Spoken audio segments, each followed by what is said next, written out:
Amém. Amados, nós estamos debaixo de uma palavra profética.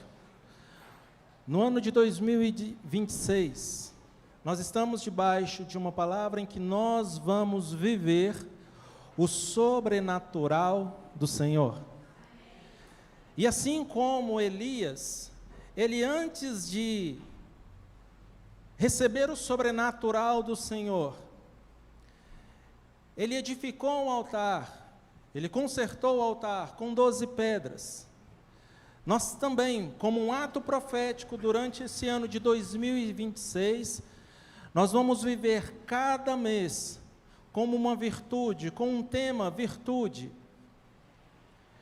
E nós vamos edificar esse altar, para que todos nós possamos também experimentar desse sobrenatural agir do Senhor nas nossas vidas. E a virtude, o tema que foi dedicado agora para o mês de janeiro, é consagração.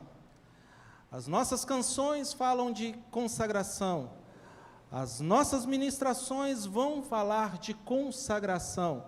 Nós já ouvimos a pastora ministrar ao longo desse mês a respeito de consagração, e hoje eu quero também falar desse assunto, sobre o tema consagração. O título dessa ministração é: aparenta estar vivo, porém está morto. Você que tem a sua Bíblia, toma ela comigo, por gentileza, no livro de Apocalipse,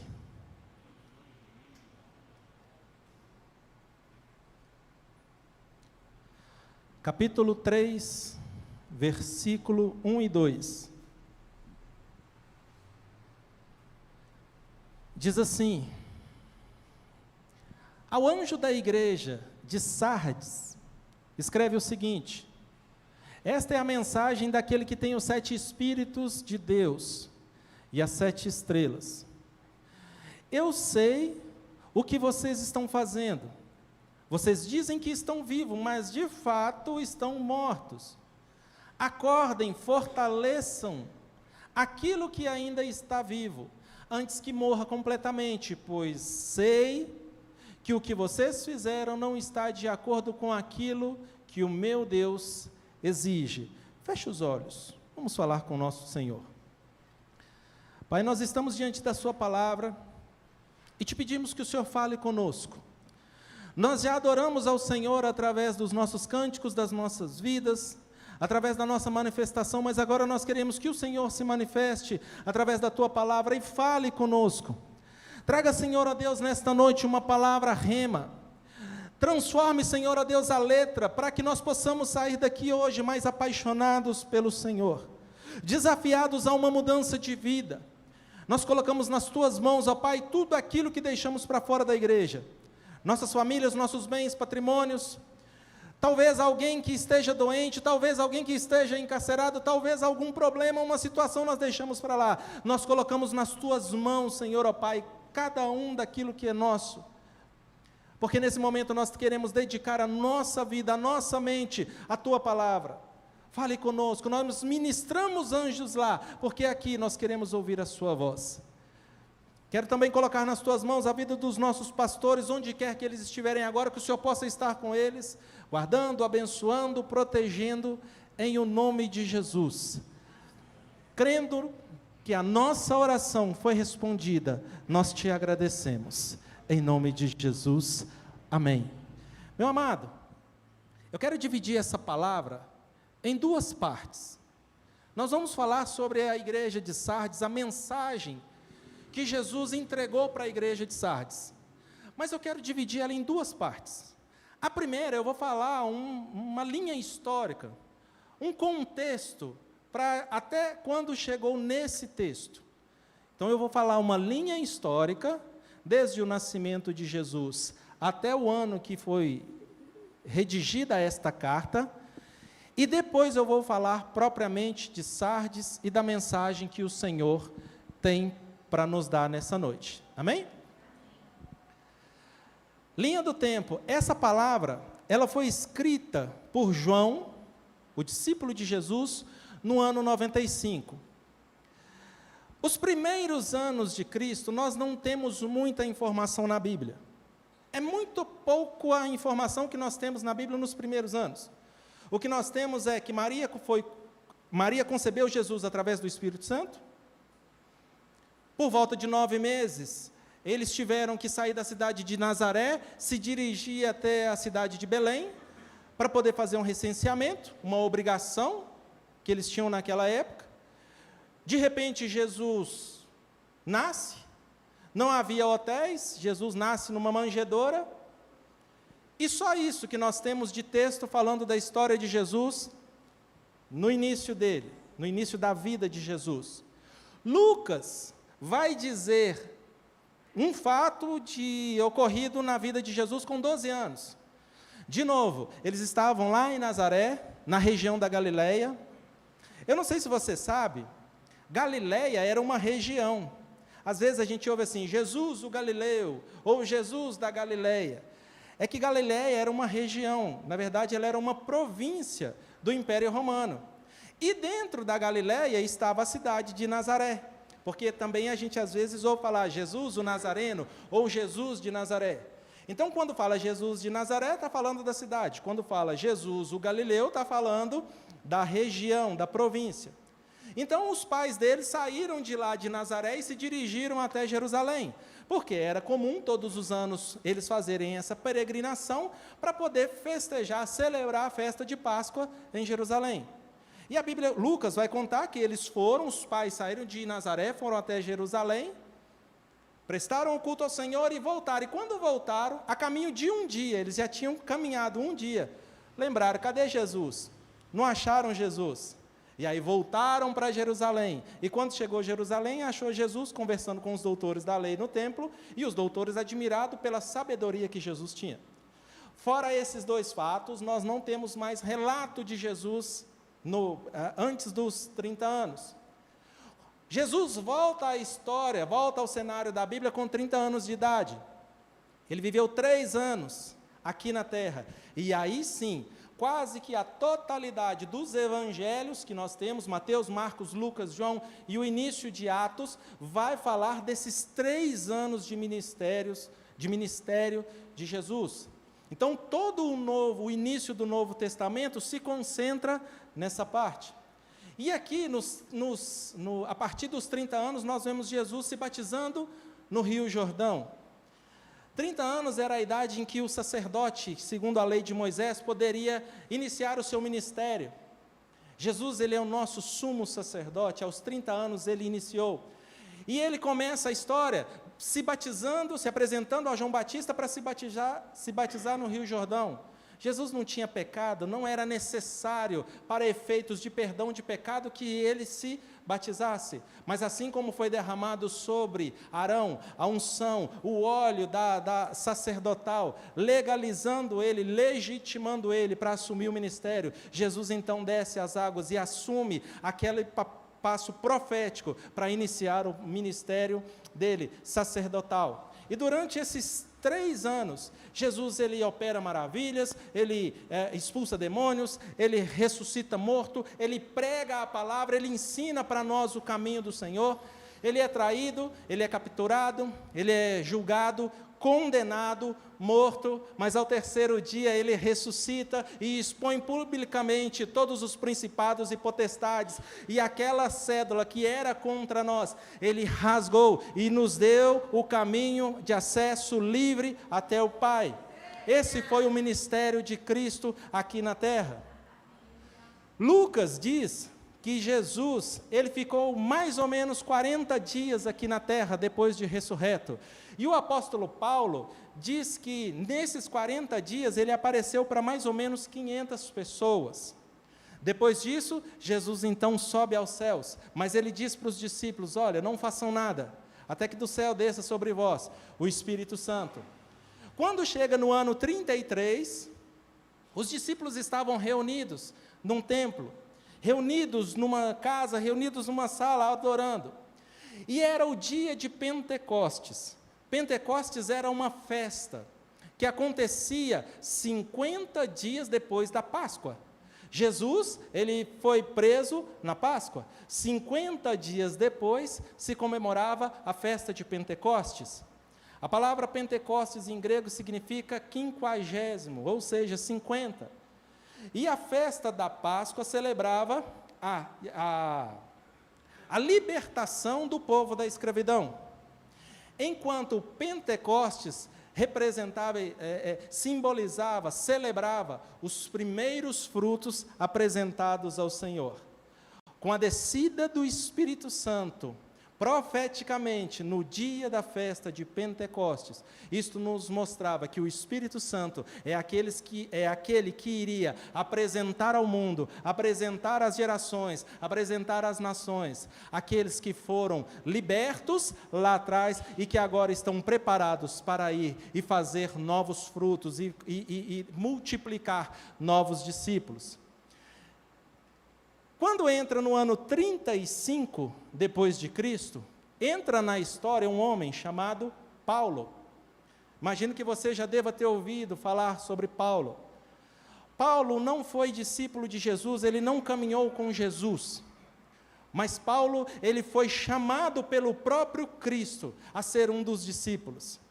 E o engraçado, o interessante é que, quando Judas traiu Jesus, ele se suicidou, e os 12 agora passaram a ser 11.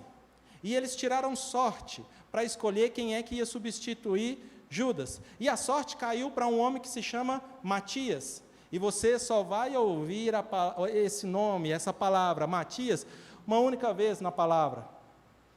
Aqueles que foram escolhidos pelos próprios homens, aqueles que foram escolhidos pelos próprios discípulos, não teve um ministério relevante, mas aquele que o próprio Senhor escolheu, teve um ministério muito grande, e muito do que hoje nós entendemos da palavra de Deus, veio pelo ministério desse homem chamado apóstolo Paulo. Para você ter uma ideia, essa imagem aqui, olha, aqui está Israel, ela representa onde os 12 discípulos que se tornaram apóstolos, onde os 12 iniciaram o ministério deles, ou tiveram a maior parte do ministério deles, foi aqui. O de apóstolo Paulo, um único homem, foi essa parte cinza toda aqui, olha. E ainda tem mais uma parte ali da Europa, que eu não consegui uma imagem para poder representar melhor, mas até uma parte da Europa.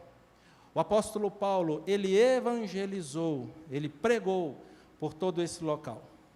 Quando o Espírito Santo desceu sobre aqueles homens, sobre os apóstolos, eles fundaram a Igreja Apostólica, a Igreja Católica Apostólica. A palavra católica significa universal. Então, a igreja que é universal, que até hoje, ela começou lá na região do Oriente, e hoje nós temos ela aqui no Ocidente. Então, a igreja que é universal e que foi fundada com os fundamentos, com os princípios dos apóstolos, a essa igreja foi chamada a Igreja Católica Apostólica. Então, você e eu também podemos dizer que nós pertencemos à Igreja Católica Apostólica, ou seja, a Igreja Universal que teve origem lá nos apóstolos, quando eles foram cheios do Espírito Santo. Deixa eu voltar aqui. No ano 55, o apóstolo Paulo, a Bíblia diz que na terceira viagem missionária dele, ele morou aqui na cidade de Éfeso durante 3 anos. E nessa época, por volta do ano 55, é que foi fundada a igreja de Sardes, a igreja que nós lemos aqui no começo da ministração.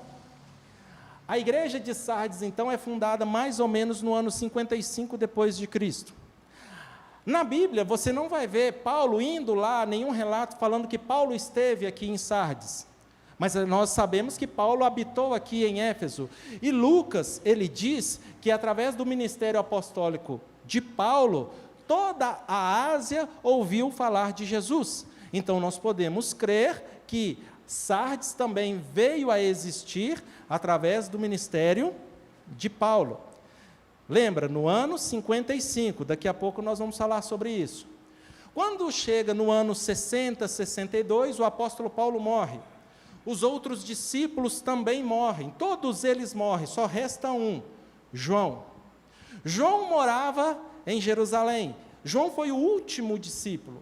Todos os outros discípulos de Jesus foram mártires, ou seja, morreram assassinados. João foi o único que não morreu assassinado e morreu de causa natural, e o único deles que chegou até os 100 anos. No ano 70, quando João morava em Jerusalém, naquela época o Império Romano dominava a região, e o imperador daquela época se chamava Vespasiano, e Vespasiano tinha um filho que se chamava Tito. E Vespasiano ficou sabendo que lá em Jerusalém estava tendo um complô, uma revolta contra o Império Romano. Vespasiano então manda Tito ir até Jerusalém e acabar com aquele complô. E como que ele acaba com o complô? Matando gente, prendendo gente, destruindo Jerusalém, demolindo o templo. Essa imagem representa isso. Esse desenho aqui, se alguém já gosta de história, provavelmente já deve ter visto esse arco aqui. Esse arco, ele está lá em Roma, e ele é uma homenagem a Tito. Tito, o homem que destruiu Jerusalém, aquele que fazia parte do Império Romano e que destruiu Jerusalém. Eles fizeram um arco em celebração a ele por conta disso, elogiando, exaltando a Tito por conta da destruição. Esse desenho que está aqui embaixo, olha, ele está dentro ali do arco, ele mostra o Império Romano levando todos os pertences que haviam no templo naquela época. Bom, a partir do ano 70, Israel deixa de ser um país. Eu não sei se você sabe que Israel, durante muito tempo, deixou de ser uma nação. E isso começou no ano 70, não foi de um dia para o outro, mas iniciando no ano 70, Israel deixou de ser um país. E só foi voltar a ser uma nação agora em 1948, em maio, dia 9 de maio. Não é tema dessa ministração aqui, não, mas eu vou falar rapidinho que eu gosto desse assunto. A partir daquele momento ali, quando Roma destruiu Jerusalém, o povo começou a se dispersar por outras nações. Para você ter uma ideia, no ano 135 depois de Cristo, Jerusalém deixou de se chamar Jerusalém. Os judeus foram proibidos de entrar em Jerusalém, em qualquer região da Judéia. A Judéia, que antes também era uma província, assim como Galileia era uma província romana, Judéia também era uma província, ela deixou de se chamar Judéia, porque eles queriam eliminar, o Império Romano quis eliminar da história os judeus. E aí, durante todos esses anos, do ano 70 até 1948, eles deixaram de ser uma nação e ficaram espalhados pelo mundo. Tem uma passagem em Isaías, que Isaías fala assim, olha, quando Deus restaurar Israel, eu vejo um povo voltando nas asas de um grande pássaro, e eles vão estar do lado das janelas, olhando e voltando para a terra prometida. Em 1947, em novembro de 1947, teve uma resolução da ONU, que eles estavam dividindo, partilhando a região da Palestina. E muito por conta de um lobby de um brasileiro chamado Oswaldo Aranha, que presidia a reunião da ONU naquela época, era um diplomata brasileiro que estava lá, ele fez um lobby para que aqueles que estavam votando incluíssem novamente Israel, um território para Israel, diante das Nações Unidas. E ele conseguiu, ele teve um esforço muito grande. O povo judeu é muito grato ao povo brasileiro, muito por conta disso. E depois de quase 2000 anos, eles puderam então celebrar que eles voltaram a ser uma nação. Isso foi em novembro de 47, naquela época o Reino Unido, ele administrava a região da Palestina, e quando no dia que ia terminar o reinado do Reino Unido lá na Palestina, lá em Tel Aviv, um homem chamado Ben Gurion, ele reuniu lá no Palácio das Artes de Jerusalém, e ele leu aquela resolução de 1947, falando, a partir de agora, nós somos uma nação livre. E o povo começou a aplaudir, o povo começou a cantar uma canção que ela diz assim: enquanto no fundo do coração palpitar uma alma judaica, e em direção ao Oriente, um olhar voltar-se para Sião, nossa esperança não estará perdida, esperança de 2000 anos, de ser um povo livre em nossa terra, terra de Sião e Jerusalém. Eles cantavam Hatikva, e hoje Hatikva é o hino nacional de Israel. Durante 2000 anos eles cantaram. Isaías não sabia o que era um avião. E a partir de 1948, o povo voltou a Jerusalém, o povo voltou a Israel, e o povo voltou novamente a congregar naquela terra que desde o início do ano 70 deixou de ser deles. Agora eu vou voltar para a palavra que eu estava falando. Eu empolgo.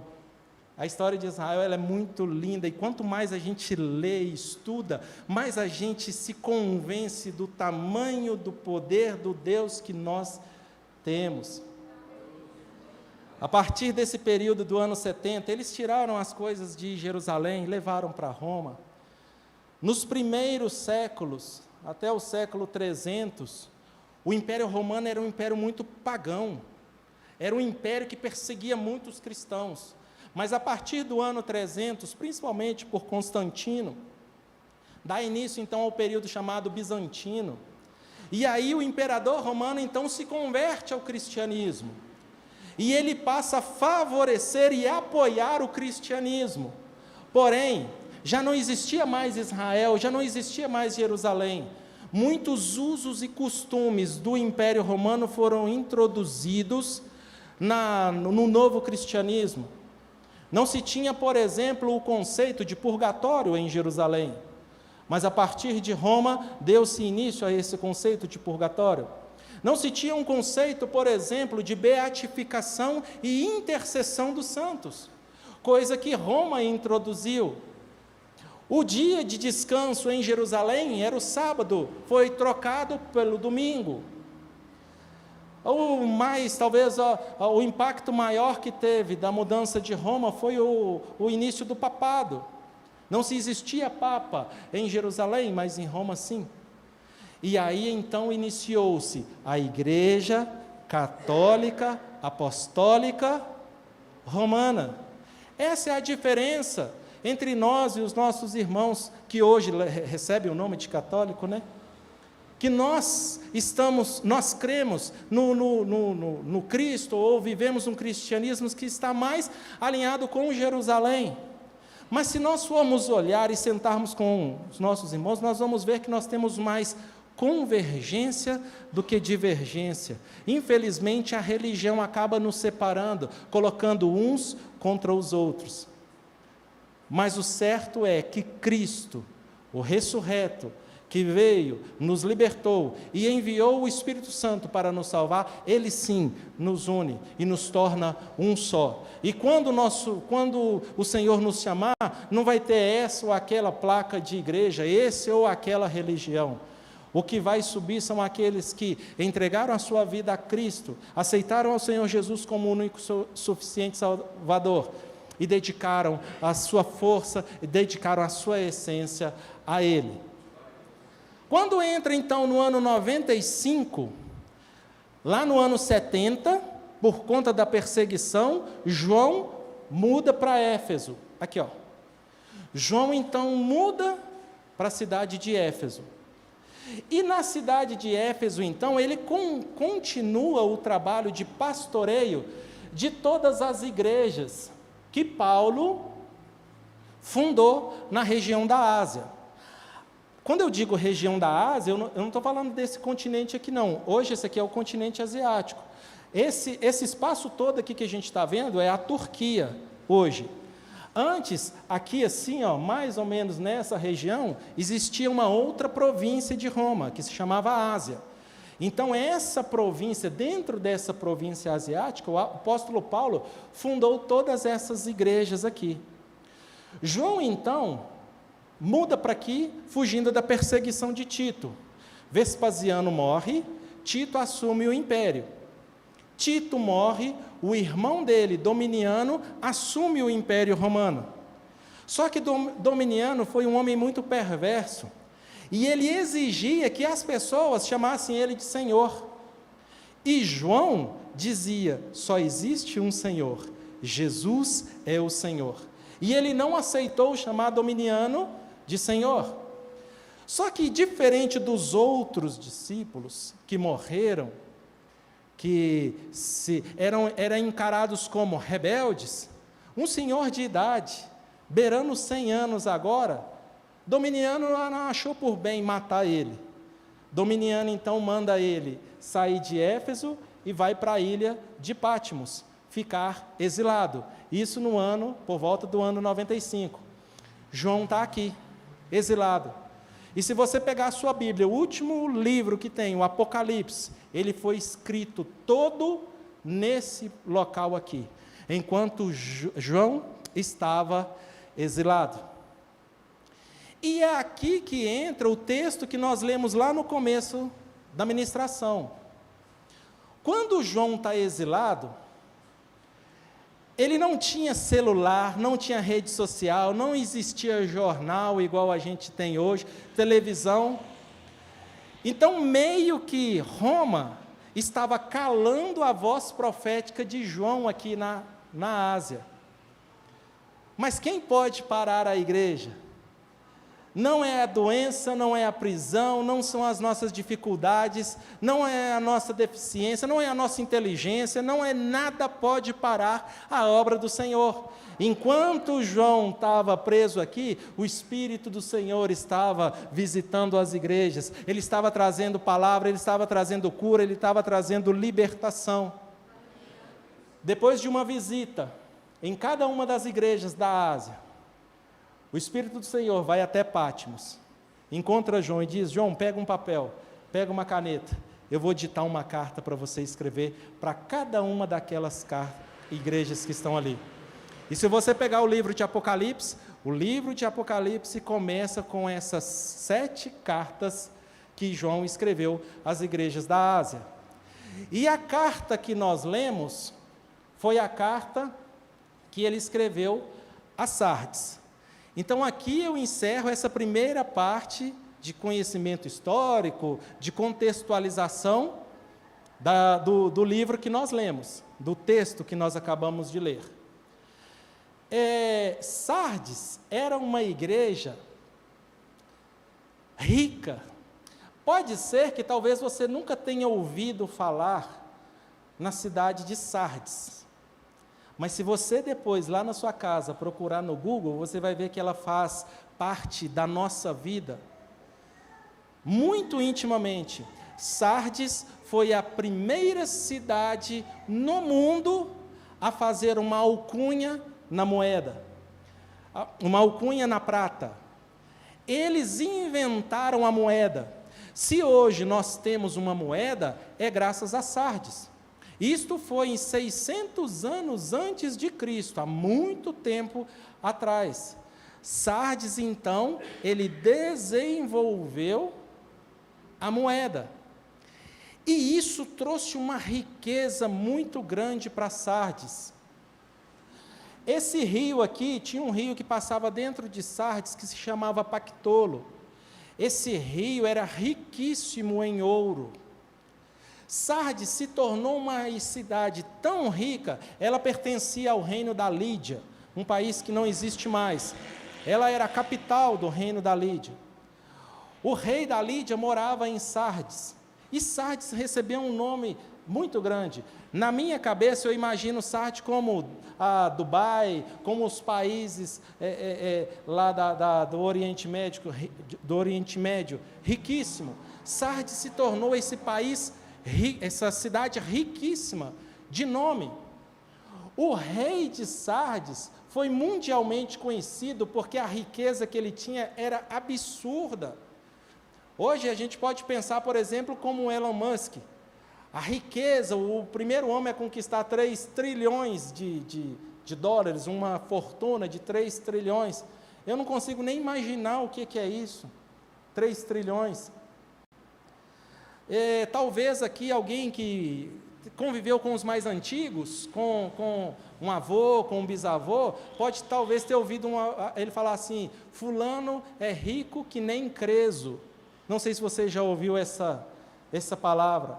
Creso era esse homem. Então, quando alguém queria falar que alguém era muito rico, usou Creso como esse exemplo. O rei da Lídia, que habitava em Sardes. Essa imagem que está aqui atrás, eu pedi para fazer com inteligência artificial. Ela não existe, essa daqui. Mas essa daqui, ela representa a sinagoga que existia em Sardes. A sinagoga de Sardes foi a maior sinagoga já encontrada fora de Israel. Ela era muito grande. Essas 3 imagens que estão aqui embaixo, elas sim são reais. Elas são do sítio arqueológico de Sardes. Quando eles escavaram, eles descobriram esse complexo. No meio ali está a sinagoga e ao lado está o complexo, o ginásio. Eu coloquei essa imagem aqui só para a gente ter noção do tamanho que era a igreja de Sardes. Hoje nós estamos acostumados os nossos cultos a ter igrejas bonitas, ter igrejas confortáveis, com ar-condicionado. Não digo só aqui, mas eu digo no geral. Nós estamos acostumados com igreja com telão, com tecnologia, com o que há de melhor de som, de iluminação, bancos confortáveis. Nós estamos acostumados com isso e muitas das vezes a igreja, o vir à igreja, ele se torna uma forma de eu aumentar o meu status. Quem nunca viu a foto de alguém que foi à igreja e tirou a foto e postou no Instagram, iniciando a semana bem, estando no melhor lugar, adorando? Muitas vezes essa igreja, ela se torna, essa igreja, assim como foi com a igreja de Sardes, esse movimento todo, essa estrutura toda dentro da igreja, não passa de mero status, não para de mera sensação física, sensorial, de eu sentir ali, eu gosto de ir lá porque as pessoas que estão lá são gente boas, as pessoas que estão lá são legais, eu gosto de ir ali porque me coloca bem na sociedade, me coloca num status que eu sou uma pessoa boa e frequento um lugar bom, não aquele lugar retrógrado, não aquele lugar cheio de regras, mas um lugar light, um lugar antenado, um lugar atualizado. Quantas vezes a igreja tem se tornado isso? E foi exatamente por esse motivo que João escreveu à igreja de Sardes: tens aparência de quem vive, porém está morto. Que nós, da Missão Life, não vivamos essa palavra, que o nosso culto ao Senhor seja de entrega completamente. Se nós quisermos viver um ano de sobrenatural, nós precisamos subir o nível, nós precisamos entrar nos cultos com o coração aberto, não para assistir a um culto, mas para prestar ao Senhor um culto, para adorar a Ele nesse local. É bonito, é gostoso de se ouvir, é confortável. Mas o objetivo de estarmos aqui é adorar aquele que morreu por nós, de nos entregarmos em adoração a Ele. Sardes já tinha perdido isso, ela tinha um templo maravilhoso, ela tinha uma estrutura fenomenal, mas ela tinha perdido a presença e a unção do Senhor. Não é só Sardes que viveu isso. Essa imagem aqui é do templo construído por Salomão. Ela também é feita por inteligência artificial, porque não existe mais ele, né? Ele foi destruído lá por volta de 600 anos antes de Cristo. Mas o templo de Salomão foi um templo também riquíssimo, fenomenal. Para você ter uma ideia, aquela estrutura maior ali que é o templo, o restante é o complexo. Só aquele templo, ele tinha 9 metros de largura. Eu acho que 9 metros deve dar mais ou menos essa largura aqui da nossa igreja. Um pouquinho mais, acho que um pouquinho mais. Mas ele tinha 9 metros de largura, 27 metros de fundura, que dá mais ou menos daqui ali no passeio, no outro passeio lá de fora. E ele tinha 13 metros e meio de altura. Se você for olhar, é uma estrutura pequena, do tamanho da história que tem, do tamanho do nome que tem. Eu pesquisei e achei esse periódico aqui, ele circulou nos Estados Unidos em 1924. E o autor desse artigo, ele se esforçou para fazer um cálculo de qual foi o custo que Salomão teve para poder construir o templo. Esse quadradinho de 9 por 27. Lógico que tem diferença, não dá para fazer uma comparação bem real, porque até o preço das coisas mudou de lá da época de Salomão para cá. Mas ele chegou a um número aproximado de 30 milhões de dólares. Pensa, um quadrado de 9 por 27 custar 30 milhões de dólares. E não foi superfaturado. Tudo que foi construído ali foi construído com pompa, com riqueza, com o melhor que tinha. Como eu falei aqui, eu falei do Elon Musk, que eu não consigo imaginar quanto vale $1 trilhão. Quanto mais um milhão. Um dia, se Deus me permitir, eu vou trabalhar na casa dos milhões, mas hoje eu trabalho na casa dos milhares. Mas eu fiz uma conta, só para efeito de comparação, tá? Se $1 equivale a 1 minuto, 30 milhões de dólares equivale a 57 anos. Para ver a comparação do preço, do custo que foi a construção do templo de Jerusalém. Foi muito dinheiro. Mas Ezequiel, no capítulo 10, capítulo 9, 10 e 11, depois na sua casa você leia esse texto. Vai trazer uma palavra profética sobre aquele templo que era riquíssimo e que era lindo. E nessa profecia, Ezequiel, ele vê, nessa visão, Ezequiel vê a glória do Senhor saindo de dentro do altar, saindo do Santo dos Santos, daquele lugar onde a presença do Senhor habitava. A glória do Senhor saiu dali e se dirigiu para a porta do templo. Porque o povo já não buscava mais o Senhor da forma com que deveria. Mas a glória do Senhor não saiu de uma vez, talvez esperando ainda que o povo se arrependesse, mas o povo não se arrependeu. A glória então do Senhor se dirigiu até o Monte das Oliveiras, o monte que está no Oriente, esperando que o povo então voltasse a buscar ao Senhor. Nessa época que Ezequiel escreveu esse texto, Ezequiel estava preso em Babilônia, cativo em Babilônia. O templo ainda tinha gente lá, as pessoas ainda levavam sacrifício no altar, mas não entregavam o coração. Elas ainda ofereciam os ritos, mas não ofereciam vida. O culto se tornou meramente o cumprimento de uma religião. Não havia entrega, não havia derramamento de vida no altar. E Ezequiel então escreve esse texto, que ele viu a unção saindo do altar, indo para a porta, da porta foi para o Monte das Oliveiras, e o povo não se arrependeu, e dali a glória do Senhor saiu, e nunca mais voltou até o templo.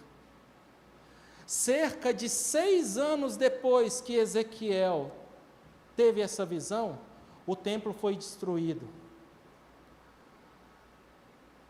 O Império Babilônico destruiu, demoliu, da mesma forma com que aconteceu lá em Jerusalém, o templo foi destruído, e nunca mais a glória voltou. Mas lá em Isaías 43 existe uma promessa, em que Deus fala: eu vou trazer de volta a glória para dentro do templo. A glória, ela vai voltar para o mesmo local. Aquela glória que um dia esteve no Monte das Oliveiras e dali subiu, a glória voltará a entrar no templo. E essa glória voltou para o templo. Quando Jesus esteve no Monte das Oliveiras, orando, buscando, orando, intercedendo por você e por mim, por ele também, mas por você e por mim. Naquele momento, Deus estava trazendo de volta a glória, no mesmo ponto em que ela subiu, ela agora volta. Quando Jesus escreveu a carta para Sardes, orientou João o que deveria escrever. Jesus, ele era experimentado nessa troca da glória de Deus pela prata, assim como foi com Sardes. Jesus era experimentado em as pessoas trocarem a presença dele pela glória, por aquilo que elas vão receber em troca, pelos likes, pela curtida, pelo status. O mesmo objeto que fez Sardes ser reprovada por Jesus, foi o mesmo objeto que fez Judas trair Jesus, por 30 moedas de prata. Se talvez Sardes soubesse que lá na frente, o que trouxe riqueza, o que trouxe fama para ele, iria fazer com que o Salvador fosse morto, fosse negado, fosse crucificado, levado o seu e o meu castigo, da forma como foi, talvez ela trocaria essa riqueza, essa pampa, esse status, deixa para outro, eu não quero. Mas Judas então pega aquelas 30 moedas, equivalia ao preço de um escravo. Ele pega aquelas 30 moedas e troca pelo nosso Cristo. Jesus estava num local de oração, e quando ele orava ali com os discípulos, ele vê chegando Judas, e ele pergunta: amigo, por que veio? Não era no templo, não era na igreja, não era no altar, não era numa sinagoga, era naquele lugar de oração, naquele lugar de intimidade, que você e eu temos com o Senhor. O Senhor nos pergunta: amigo, por que veio? Pode ser aqui na igreja, por que nós viemos? Aqui nós viemos, aqui nós fizemos o esforço de estar na presença do Senhor. Para que nós viemos? Talvez Pedro, Mateus, disseram para Jesus: nós viemos para te adorar. Pedro talvez diz: não tem outro que não tenha as palavras de vida eterna, por isso que eu estou aqui. Mas Judas não tinha uma razão para estar ali, a não ser o seu próprio interesse, a não ser a sua própria vontade, a saciar a sua própria vontade. E Jesus perguntou: amigo, por que veio? Por que você está aqui? Naquele momento, Judas ainda poderia se arrepender. Judas poderia ter pensado assim: não, eu não vou fazer o que eu vou fazer, eu não vou trair o mestre. Eu não sei se algum de vocês aqui já teve a oportunidade, eu já tive, já vi o pastor fazendo isso com algumas pessoas, chamar o outro de amigo. Às vezes ligo para ele, ou ele me liga: amigo, ô amigo. Ou então algum dia aqui: ô amigo, tudo bem? O pastor tem esse hábito. Quando alguém chama o outro de amigo, ele está colocando no ombro dele a responsabilidade, e falando: eu te enxergo como tal, eu te enxergo como um meu amigo, eu te enxergo como uma pessoa próxima, como alguém que eu quero ter perto de mim, e que vai segurar a minha mão, e que vai caminhar junto comigo. Jesus disse para Judas: Judas, amigo, porque veio, era o momento em que Judas tinha para poder falar: eu vim para me arrepender porque eu iria pecar, eu vim para me arrepender porque eu ia te trair, eu vim para me arrepender porque eu não tinha motivo espiritual para estar aqui, mas eu só vim. E era a oportunidade que Judas tinha de se confessar, a oportunidade que ele tinha de pedir perdão. Aparência de quem vive, porém estando morto, que esta palavra não seja sobre as nossas vidas, e ela não é uma palavra de acusação, muito pelo contrário. Quando Deus falou isso comigo, eu senti um amor e um zelo e um cuidado, porque da mesma forma como Deus não tirou de uma vez só a presença dele lá do altar, no templo de Salomão, ele também não se afasta, ele luta, ele busca, o Espírito Santo intercede por nós, ele chora com gemidos inexprimíveis para que a gente possa viver uma vida nos caminhos do Senhor. Então não é uma palavra de peso, e sim uma palavra de cura, de saber que o Senhor nos ama e que Ele insiste para que você e eu vivamos uma vida consagrada, vivamos uma vida experimentando o sobrenatural. É isso que Ele tem para nós, uma vida de proximidade, não de separação. Nós, os seres humanos, temos mania, os homens temos manias de fazer assim: fulano me magoou, olha, eu te perdoo, mas eu quero selar e eu vou ficar aqui. Jesus não é assim. Quando nós magoamos ao Senhor Jesus, como nós o traímos, e nós pedimos: Senhor, me perdoa, Ele fala: vem, assim como o pai do filho pródigo o abraçou e fez festa, assim é Jesus. Ele não é rancoroso, Ele não nos separa, pelo contrário, Ele quer o tempo todo que nós estejamos próximos. Quero convidar a equipe de louvor para vir aqui à frente. E Jesus, ele pergunta: amigo, por que veio? E Judas então dá a Jesus o beijo da traição e perde a oportunidade que tinha de fazer aquilo que é certo. Ele teve uma oportunidade de dizer: eu vim para essa igreja, ou eu vim para esse templo, ou eu vim para esse culto, de qualquer forma. Mas Jesus perguntou para ele: amigo, por que veio? Nós não viemos assistir um culto, nós viemos prestar um culto.